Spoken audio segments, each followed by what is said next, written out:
অনেক কথা বলবার আছে আমার, তবে সবার আগে নিরঞ্জনের কথা বলতে হবে আমাকে। নিরঞ্জন আমার বন্ধুর নাম। আর কোনো নাম ছিল কি তার আমি জানতাম না। ওর একজন বান্ধবী ছিল, অবশ্য কিছুদিনের জন্য। সে তাকে প্রীতম বলে ডাকত। ওর বান্ধবীর নাম ছিল জয়লতা। নিরঞ্জন জয়লতা সম্পর্কে আমাকে কিছু বলেনি তেমন। জয়লতাকে কখনো কোনো চিঠি লিখেছিল কিনা সে কথাও আমাকে সে বলেনি। তবে জয়লতার চিঠি আমি দেখেছি। একটা একটা চিঠি ছিল এরকম: প্রীতম, সময় গড়িয়ে যাচ্ছে। তুমি বলেছ এখন দুঃসময়, কিন্তু আমি জানি সব সময় সুসময় যদি কেউ ব্যবহার করতে জানে। আমি বুঝি বেশি দিন নেই।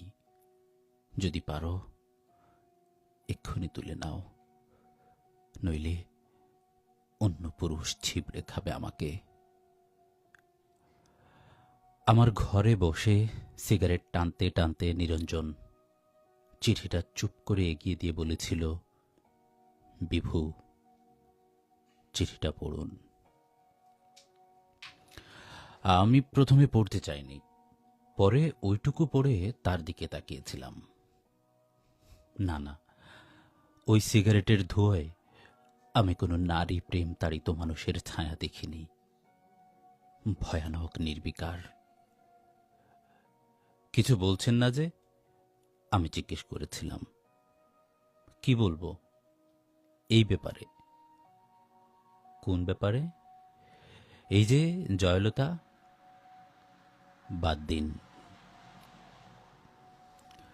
আমি বাদ দিয়েছিলাম। নিরঞ্জন আমার ঘরে বসে অনেকক্ষণ সিগারেট টেনে টেনে ঘরটাকে অন্ধকার করে চলে গিয়েছিল সেদিন। জয়লতার সঙ্গে অন্য পুরুষের বিয়ে হয়েছিল। আমি জয়লতা এবং অন্য পুরুষটিকে দেখেছি বহুবার বিশ্ববিদ্যালয়েই। জয়লতা আরও তেমাকি, আরও সুন্দরী হয়ে উঠেছিল। অন্য পুরুষ ছিবড়ে খেলে মেয়েরা বুঝি আরও সুন্দরী হতে থাকে। এ কথার সূত্রে সেদিন নিরঞ্জন আমাকে বলেছিল, মানুষকে এত ক্ষুদ্রার্থে নেবেন না।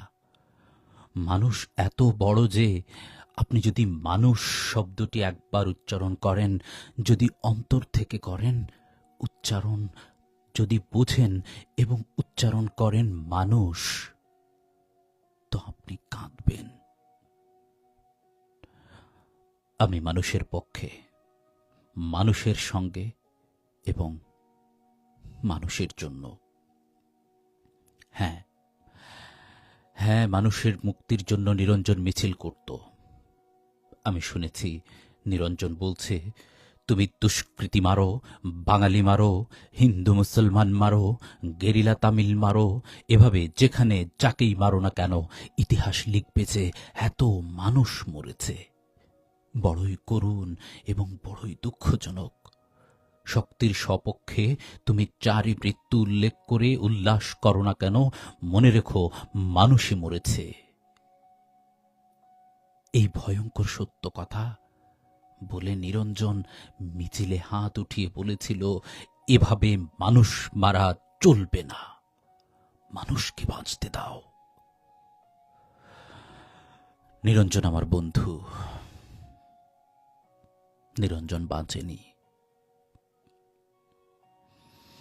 তার উত্তত হাতে লেগেছিল মানুষের হাতে বানানো বন্দুকের গুলি। বুকেও লেগেছিল, যেখান থেকে মানুষ শব্দটি বড় পবিত্রতায় বেরিয়ে আসত। সে লাশ আমার বন্ধু নিরঞ্জনের লাশ। আমি দেখেছি রক্তাক্ত ছিন্ন ভিন্ন লাশ মানুষ কাঁধে করে তাকে বয়ে এনেছিল মানুষের কাছে। জয়লতা সে লাশ দেখেছিল কিনা সে প্রশ্ন উঠছে না। দেখলেও যদি কেঁদে থাকে সে প্রকাশ্যে অথবা গোপনে, তাতে নিরঞ্জনের কোনো লাভ হয়নি। মানুষ কেঁদেছিল, মানুষ কেঁদেছিল। আমি জানি তাতে নিরঞ্জনের লাভ ছিল। নিরঞ্জন প্রমাণ করতে পেরেছিল গতকাল মিছিলে আইন অমান্যের অভিযোগে যে দুষ্কৃতী মারা গিয়েছে তার নাম নিরঞ্জন। সে আসলে মানুষ।